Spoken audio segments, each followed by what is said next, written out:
everyone, and welcome back to the Better Ask Jay podcast, the podcast where we unravel the tax changes so you don't have to.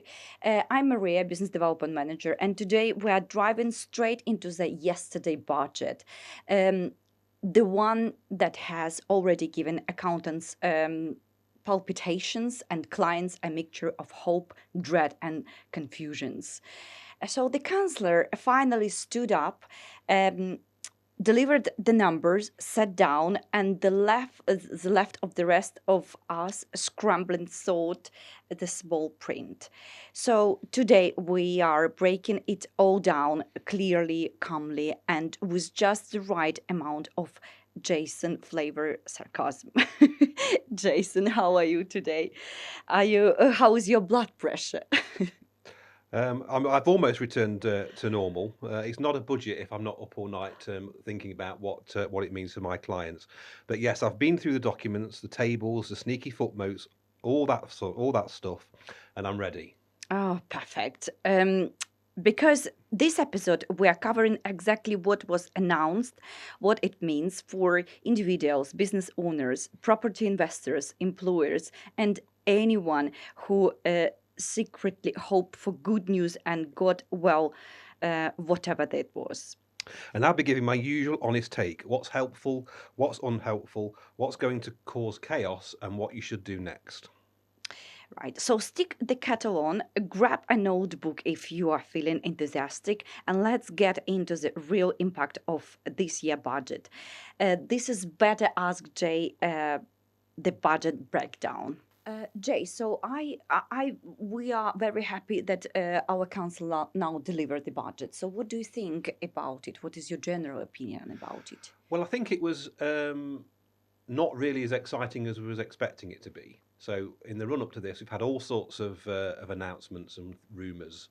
I think where the government were just trying to sort of run these ideas up the flagpole, see what people thought, and perhaps maybe make us worry about what might be coming. Because I think in the end, there weren't as many changes as we feared. Quite a lot of things didn't change at all.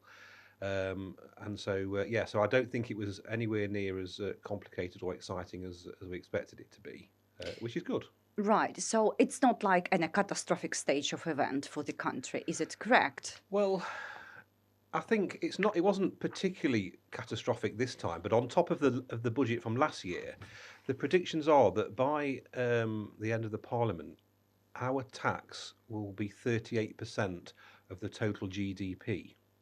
So that means the country as a whole, 40% of its income is going into tax, Oh nearly. gosh. And that's Right. the highest it's been, I think, certainly since the end of the Second World War. And some people are saying it's probably worse than it's ever been. So yes, it's not. This wasn't quite as bad, but that's because we had a lot of bad news this time last year. So on top of last year's, it is quite tough. But in terms of in terms of changes this time, I don't think it was too bad. Right. Okay. So, let's move to the income tax now. Let's speak about it. Let's start with this big one, right? What exactly did the council announce, and is this going to make people feel richer, poor, or just confused as usual? Well, again, this wasn't really much news here. We were a few weeks ago. We were sort of threatened with a possible increase in 2% in the rate of income tax. That was threatened, but that was tested on the public, and that went down like a lead balloon. So that's been swiftly withdrawn. So the two changes to income tax. The first one is that they've extended the fixing of the thresholds. So now the thresholds we have now are going to continue until 2031. So the threshold is the amount above which you start paying tax, or you increase the rate of tax that you pay. So by not increasing them with inflation, every year more and more people get caught out or go into tax or go into a higher rate of tax. So this is one of these things they call a stealth tax, where it's not actually increasing some the tax that people pay, but because of inflation, because their salaries normally go up, the benefit of the rate is reduced, and so I think 2031 is still quite a long way away, and they reckon that around 1 million people will be paying tax by then who don't pay tax at the moment. So that's the first thing. So that's this thing that's called fiscal drag, where the rates are not increased, and it's quite clever because it doesn't. They can say they're not increasing tax rates, but they are going to increase the amount of tax All that they right. get. And then the only other change to income tax was Rachel talked about how certain taxpayers don't pay national insurance. Um, and we talked about that in our rumours podcast. So she hasn't put national insurance on these individuals, but she has now set up a new tax rate for landlords, for recipients of dividends, and for people who receive interest. So normal income, employment income, is now taxed at 20% if you're a basic rate taxpayer. But if you're a landlord, in receipt of dividend or in receipt of bank interest, your rate will be 22%. So it's gone up by 2%. And the high rate of 40% has gone up to 42%. And the super high rate of 45% has gone up to 47%. Oh, right. Okay. And so there is also a marginal rate of tax, which people forget about, the 60% tax trap. And those lucky people will be paying 60% as a marginal rate of tax if they earn over £100,000. So not everybody's having the tax rise. She's just chosen to pick on these people who she thinks ought to pay a little bit more. What does it mean? Well, I'm not quite sure what that means for the rental property market. If you're a landlord, over the last few years, you've been hit very, very hard with changes to tax rules, and now you're going to pay another 2% on top of that. That's going to be quite tough. For the dividend people, they were currently paying 8.75% tax on their dividends. They're going to now start to pay 10.75% on their dividends. Now you think, okay, it's only a 2% tax, but it's not. If you think about it, it's 25% more tax than they were paying before, because they were only paying 8.75% and now they're going to pay 10.75%. So that's nearly a 25% increase in the amount of tax that they'll pay, because their rate was quite low in the first place. A lot of owner managed businesses who run through limited companies use dividends to remunerate themselves. So this is going to be a bit of a blow for those guys. Oh, thank you. It doesn't sound like very, very high rate tax, but it is one of the highest rates tax in the world, to be fair. And yeah, as you said, after Second World War, we will face with that. Shall we just get down to the national insurance? So, national insurance was the headline grabber in the last couple of budgets. What happened this time? What happened? Yeah, another cut, a freeze, or a surprise? And what does it mean in real pounds for people's pay pockets?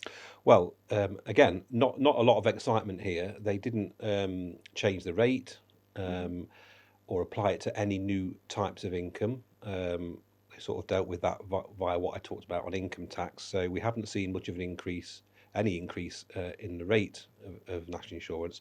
But in the same way as income tax, they haven't increased the threshold. So the thresholds have stayed the same, and they're going to stay the same until 2031. So again, more fiscal drag, more people being caught out and paying national insurance who previously didn't pay national insurance. So that's the main thing. The other thing on national insurance is it's connected to pensions. So we talked about in our pre-budget rumours one about what they were going to do with pension tax relief. What they have done for salary sacrifice under pension schemes, if you sacrifice more than £2,000 of your salary, they're going to start charging national insurance on the bit above £2,000. So that's a sort of national insurance one, but it's related to pensions. But other than that, no real changes to national insurance. Okay. Thank you. So, and what about VAT? It always seems to get through around in the rumors, but what actually happened? Any changes to the threshold rates or sectors we need to warn clients about? I got this completely wrong in my prediction. Right, okay. So So, I thought that they would reduce the VAT threshold. I won't go into it again, but I gave a very sort of long explanation as to why I thought that wasn't too bad. But they didn't do that, so they haven't done anything on VAT. They haven't changed the rate, they haven't changed the scope, and they haven't reduced the threshold. So that was a big surprise. I think we were expecting that to happen. So nothing on VAT in this budget. Okay, that's good. So um, probably they did not estimate how much money they can do that through this increasing, rather than just to damage the economy if they will raise the VAT. So it's that's a good news. And what about inheritance tax? Um, this the one topic guaranteed to make half of clients panic, and the other half pretend their assets are worth less than they are. What did the council do this time? Any big shifts we need to know about? Well, again, I seem to be saying the same thing over and over again here because nothing much happened on inheritance tax. But the reason, as I alluded to in our Budget Rumours podcast, was that they did so much last time. So last time they made such big changes to it about business asset relief and agricultural asset relief. There wasn't really a lot that they could do. I don't know whether any of the listeners saw uh, the protests yesterday in London, but the farmers turned out in force with their tractors to do a demonstration against the budget. So there were like dozens and dozens of tractors in central London trying to hold things up because they were unhappy about the inheritance tax rules that were changed last time. But no, nothing really on inheritance tax. They've done the same thing with the thresholds. So the thresholds for inheritance tax, they have not been increased. So they've now been at that level since 2009. So again, you get this situation with more and more estates are falling into inheritance tax simply because the value of these estates is increasing due to inflation. So the threshold for exemption is still 325,000. The nil residence band is still 175,000. So those haven't changed. There was one slight tweak which allowed, this is to do with where you're passing on assets to children that are business assets. They've allowed any unused portion of the business asset threshold, which is £1 million, that a spouse uses, to be continued down to the spouse, if the following spouse, if they need it. But yeah, pretty boring on inheritance tax too. Okay, so nothing really changes since last year. So do you think that this protest influence, or they just? Well, apparently so no, the process hasn't persuaded them to change their mind on this. It's still coming in next year. But if you believe what was on TikTok, that the protest was arranged and agreed with the Metropolitan Police to happen on Budget Day, and apparently at 3 o'clock the day before, the organisers were told by the police that they cancelled their right to do that protest, but it was too late. The guys already turned up, and the sort of rumour is that the Chancellor instructed the police to get rid of this protest so that it wouldn't affect her announcements. But so far, there hasn't been any change as a result of that protest. But we'll see what happens, because they've said that they're going to step things up. They're going to behave. They said we're going to behave like the French people do when they're unhappy. So Oh, right. we'll see what happens there. It seems like it. Yeah, Rachel doesn't like it, but she can't do anything on that matter. What about the capital gain tax, Jay? So was it the quiet assassin of the budget, or did it escape untouched? And what's the real world impact for people selling property, business, or investment? Yes, well, again, this one was an area that was attacked very strongly in the previous budget last year, and so there wasn't a lot of change here, apart from the fact that the thresholds all stayed at the same levels. So the same applies to the other things that I've talked about. There was one slight change. So there is a way to transfer a business into a limited company, and you get a thing called incorporation relief, which means you don't pay capital gains tax when you transfer that business into a company. Previously, it was an automatic relief that was given in all cases. So you didn't have to do anything to make that claim. So it basically, you sell your business to a limited company, you automatically get incorporation relief, and so you don't pay capital gains tax on that transfer. They've now changed it so that you do have to explicitly apply for this relief, which I think is really to make HMRC aware of these transactions so they can look at them more closely. I think before, because it was automatic, HMRC didn't really know about them, so they didn't sort of see what happened, and so they might have been missed in the past. So there's a change there. And that's really the only change to capital gains tax. Right. I see. Thank you. Let's talk about mansion tax. We have heard whispers for years. Did we finally get a version of it? And if so, who is going to feel it and by how much? Okay, yes, we actually got some news here for a change so far this time. They have introduced a mansion tax. I don't know whether they call it that, but basically, if you have a property with a value in excess of £2 million, through the council tax regime, you will now pay an additional surcharge on council tax for that property. So it's £2,500. Starts at £2,500 a year if you're 2 million and above, going up to £7,500 a year if you're over £5 million property. So if you've got a valuable property, you're going to get this several £1,000s charge on top of your council tax, which is, as I said in the other podcast, might have some people who bought a house in a high value area when they were younger. They're still there 50 years later, but the value of it has increased over £2 million. And whilst they've got a very valuable asset, they may not have much cash and be on a fixed income like a pension. And all of a sudden they've got to find another 2.5 grand a year. So it's supposed to be aimed at those wealthy people that have £2 million properties, but as we spoke about before, some people don't have these properties with values like that, but wouldn't consider themselves rich. So that's definitely one that's come in. So yeah, that's going to cost some people some money. I see. Okay. Okay. What about on the business tax, especially capital allowance? What were the big announcement here? Did they help business owners or just give them another spreadsheet to worry about?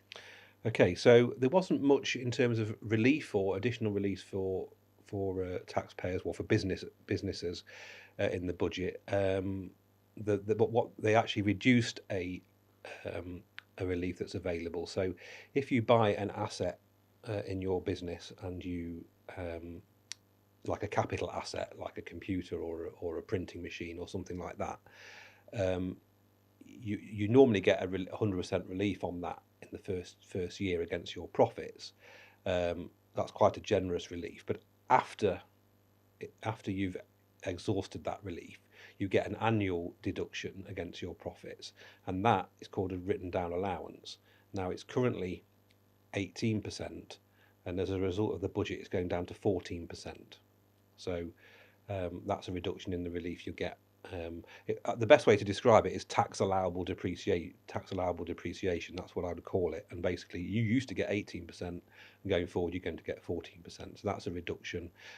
Not quite sure what that's all about, because I think most small businesses will get the 100% relief. So there aren't many items where they're claiming 18%. So I'm not quite sure how big an effect it is. I'm not sure what it's trying to do, because it will discourage investment, because it'll take you longer to get the tax relief on your investment in plant and equipment. So strange one that I didn't really understand what that was all about. So, is it like an attempt to help business to grow, or is it like attempt is it does it mean that government make any efforts to attract more investments? Well, no, it's the opposite because they've reduced the amount of tax relief you get on doing on making investment in plant and Mm, machinery. So it's very strange, and I can't imagine it's going to make much difference to the money that they collect, and it's going to discourage people from investing. So it's a strange one, that one.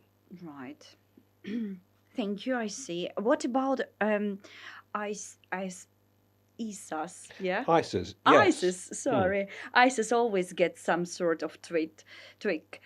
What's changed this time? Limits, rules, new types, and is this something the average saver should actually care about? Yes, well, we talked about this in our podcast the other day. Um, the moment you can pay £20,000 into an ISA, and that can be a mixture of going into stocks and shares or cash. So you can put it all into cash if you want, or all into stocks and shares, or 10 into the stocks and shares and 10 into cash. They're now reducing the amount that you can put into cash to invest into an account that pays interest. So you could put £20,000 in, you can now only put £12,000 in. So you will have to, if you want to invest £20,000 through your ISA, you will need to put 8,000 into stocks and shares. So that's changing the amount that we can go into the cash ISAs. As we spoke about the other day, um, investments in stocks and shares are generally more risky, and I think she's trying to persuade people to invest in stocks and shares rather than just putting it into a safe investment like the bank. Um, but the issue we talked about before was that the money that people invest in cash is the same money that the banks and building societies then use to lend to mortgage people who are borrowing money to buy property. So we're not sure how that will affect the liquidity of the banks. It may reduce their liquidity and therefore increase the interest rates that people pay on their mortgages, but we'll have to see. They didn't do the thing that I was really thought would be good, would be to allow people to invest in owner managed businesses through their ISA, but I think I was perhaps dreaming about that really rather than Yeah, it it being a was. sensible idea. To be fair, it was sounds too good to be true. Yeah, yeah. Right. Okay. Salary sacrifice. Next. Any changes to what people can sacrifice, how it taxed, or whatever age Mercy has decided to make it more complicated again?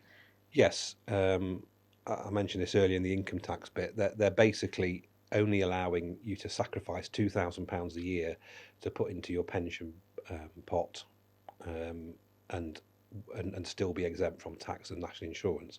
So there'll be anything over £2,000 a year will have national insurance payable on it. I was listening to somebody else's podcast on the way here. Now this doesn't come into until I don't think 2029, to give everybody plenty of time to prepare for this. And that commentator was saying that they didn't expect this to ever come in. That by the time we get to 2029, they'll have got rid of that rule, because it's really important that people in the UK save for their pensions, and so anything that discourages you from saving for your pension is bad, because if you don't save for your pension, the government picks up the tab, because at the moment we have this pensions credit. So if you don't have enough pension, you get additional money in pensions credit. So it's better for the individuals to save for their pension. So that's why the government has always encouraged people to do that. But on pensions, uh, no changes to that. We were really expecting basic rate for pension relief to reduce to basic rate, and all those sorts of things, and the reduction in the amount that we'd taken out tax free. We talked about that all before. None of that's happening. So you can still pay into your pension and get full tax relief, and you can still take 25% of your pension out once you're over a certain age. So again, that wasn't very exciting news, but it was actually good news, because it will not discourage people to invest in pensions. Mm. Some a little bit of good news now. Good. Shall we get down to the electric car pay per mile? Uh, this one caught a lot of headlines. The pay per mile approach for electric cars. What been announced when it's coming, and is this basically the death of the three EV commute? Yes, well, this one wasn't a surprise, really. They've been talking about this for months, and it was one which didn't sort of go up the flagpole and come back down again. So they seem to stick with this.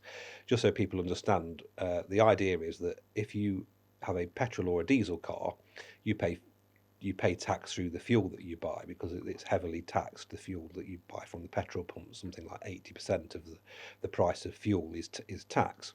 Well, if you've got an EV, you don't have to buy any fuel from the petrol pump, so the government isn't getting that tax. So they're seeing a big decline in the amount of receipts from that fuel duty that's on cars that drivers pay at the petrol pump.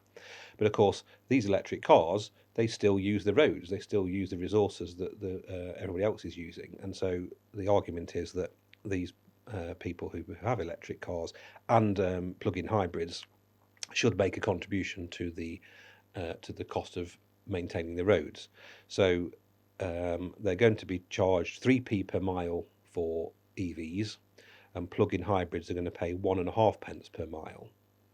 So each year you're going to work out how many miles you've driven, and you'll pay 3p per mile for every mile that you drive. Oh, that's quite human approach, isn't it? How I, do you find I it? think well you'll still be better off if you've got an EV because 3p a mile will probably cost most people 250 £300 a year, but they're not paying for fuel, and even the people who don't drive a lot will be paying probably £1,500 a year for fuel. So it'll still be better off to drive an EV moving forward. I was worried that they were going to introduce this rate for everybody, including the people who are already paying the fuel duty. And I am sort of nervous that once this system is in place, it will be very easy for them to introduce it for the petrol drivers and the diesel drivers. But we'll see. But I say this was no surprise really. This has been leaked and leaked and leaked for weeks and weeks. So, but that's what those electric car drivers have got to face now. Great, I see. Thank you.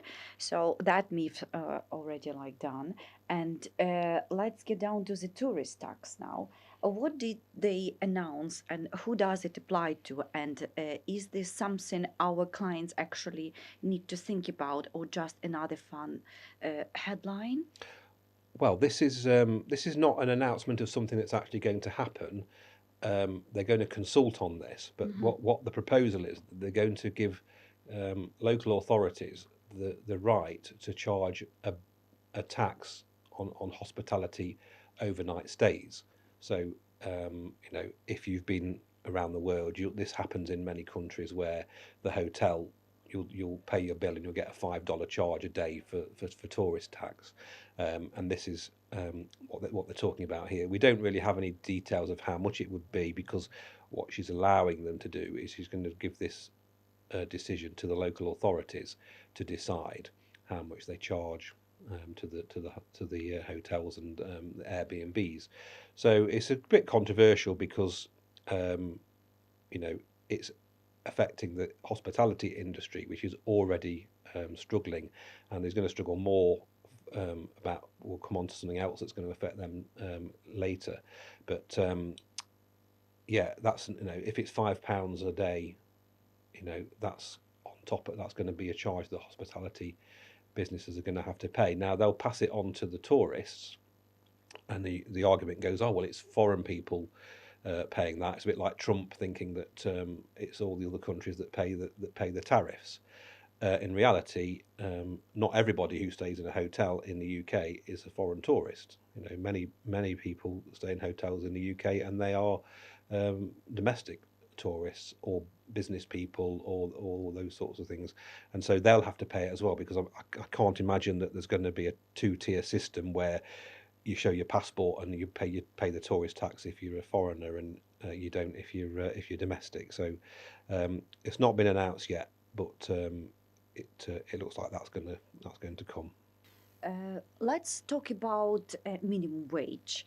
We need just to clarify, there were some pretty chunky changes announced. What's happening to the rates this year, and who is going to feel it most? Employers or the employees who now have to find their extra cash? Yes, well, Rachel was very congratulatory about herself that she was going to raise the rates for minimum wage, and I'll talk about what they are in a second. But yes, she's saying, "Oh, it's brilliant! All these hardworking people are going to get their pay increased," and she's carrying on as if it's her that's making that payment. But unfortunately, it's going to be the business owners who are making that payment. They'll be the ones responsible for paying the salaries to these people that are going to be increased. And what will happen? Well, they'll have to put their prices up in order to cover that, which means the prices will go up, and then it won't just affect those people on minimum wage. So if you're seeing that the minimum wage employees are getting a 5% pay rise, and you're on 45,000 a year, you'll say, well, hold on a minute. They're getting a 5% pay rise. I want a 5% pay rise. So then this means that everybody then wants a Oh, yeah, that's 5% pay affects rise. everybody, yeah. So the prices all go up, and then nobody's any better off because they've had a pay rise, but all the prices have gone up, so it's cancelled out. So it's a tricky one. But in terms of the rate, so the youngsters, the 18 to 21-year-olds, they're getting an 8.5% increase in the minimum wage rate. So they're going from £10 to £10.85, and then the over 21s are going from £12.21 an hour to £12.71 an hour for 50 pence, which is about 4.2%, I think, increase. So that's the increases to minimum wages.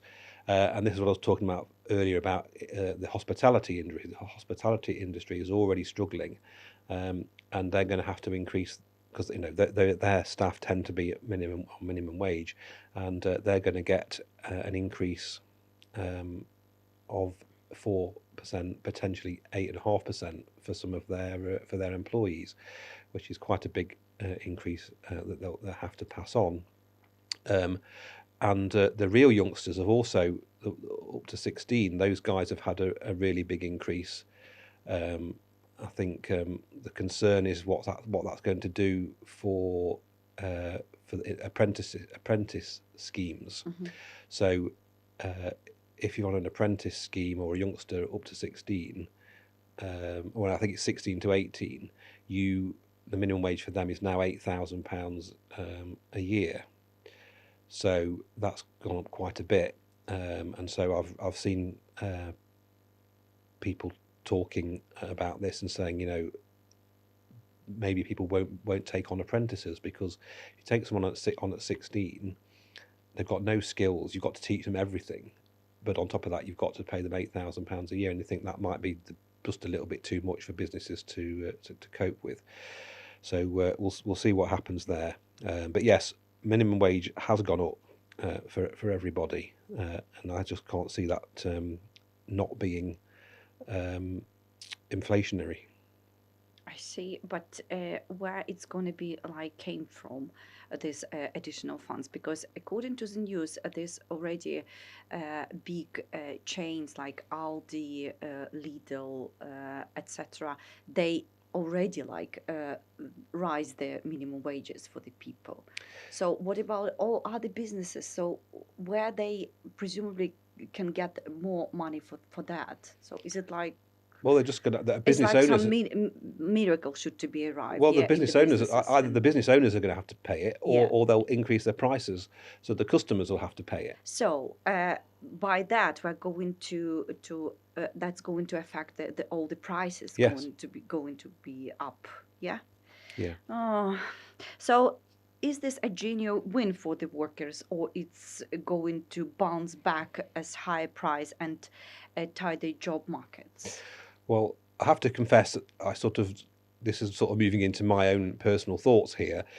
I don't agree with really with the sort of minimum wage process. I'm a big fan of the open market forces, and so I think wages shall be set by the performance of the individual that's involved.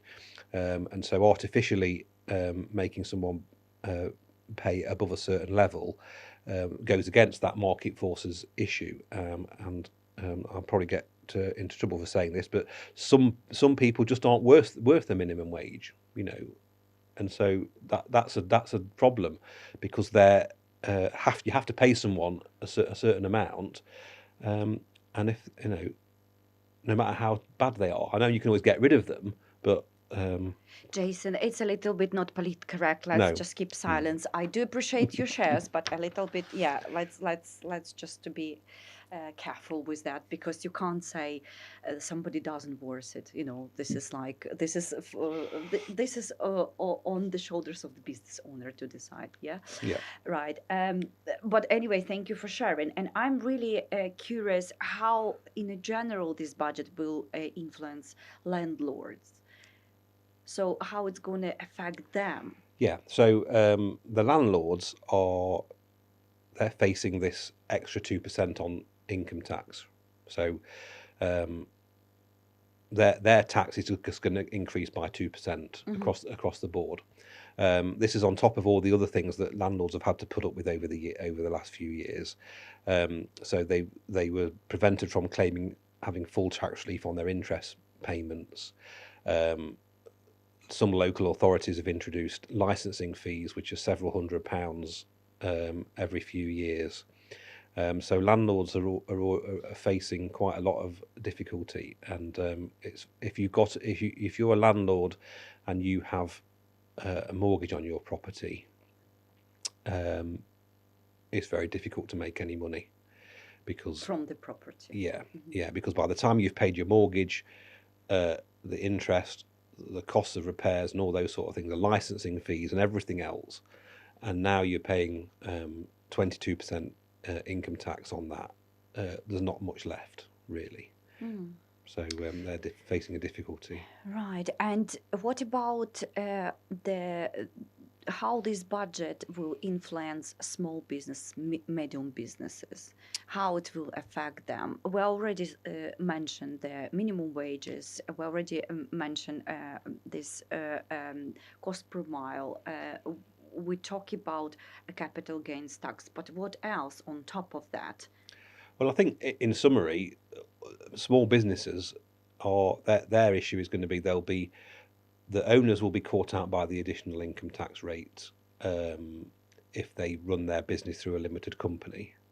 So that'll be and most businesses whose turnover is in excess of about 50,000, they run their business through a company. So they're going to face an additional 2% tax charge on their dividends. They're going to be responsible for paying increased wages to those guys who are on minimum wage. So those are the two main things that are going to affect business owners. They're going to have this small issue over the capital allowances, but I don't think that's going to make much difference to them. So I think the main thing for owner-managed businesses is this dividend tax, because if their profits are up to about 50,000 a year that they're drawing out of the company, before they would be paying about £2,000 in income tax, they'll now be paying more like £2,800 in income tax. So it's quite a big increase for those guys. I see. Thank you. And what about any help for the small business or medium businesses from this budget? Is it anything which is like will bring any values for them in this year? Well, Anything which can cheer us up? well, I'm You know, doing my best. I'm doing my best to cheer us up. But but the reality is that Rachel says, the way to get out of this financial mess that the country's in is growth. Okay, oh, she wants us to grow. But there were no incentives in the budget to make people grow, because, there wasn't anything. There wasn't any disincentive. But I couldn't see anything that, as a business owner, apart from your normal ambition to grow your business, would encourage me to grow my business, because we're going to pay additional tax on our dividend income. We're going to have to pay the employees more, on top of the fact that we're already paying higher levels of employers' national insurance from the last budget. So, no, I can't see how she could. I don't think she even tried to say this. I don't think she tried to say that it was a budget for growth. Because I don't think she can, because it wasn't. I can't really see any incentives for people to grow their businesses. So I know that's not a very positive answer, but sometimes when you're an accountant, you have to tell people the hard truth. Yes, all right. Okay. Thank you very much for this for this ruin of the myths of budget 2025. And I would like to thank you all our listeners and who are watching us. To thank you that your stay with us and watching us and listening to us. And I that's a call for everybody who has any question to Jason as accountant and business owner who runs his own business. If you have any questions about your tax relief, you can always to write an email, better ask Jay at gmail.com, and we are going to back to you with our answers. Thank you very much. Yeah, thank you. I hope everyone found that useful. As ever, just drop us a line if you've got any questions or want any further detail.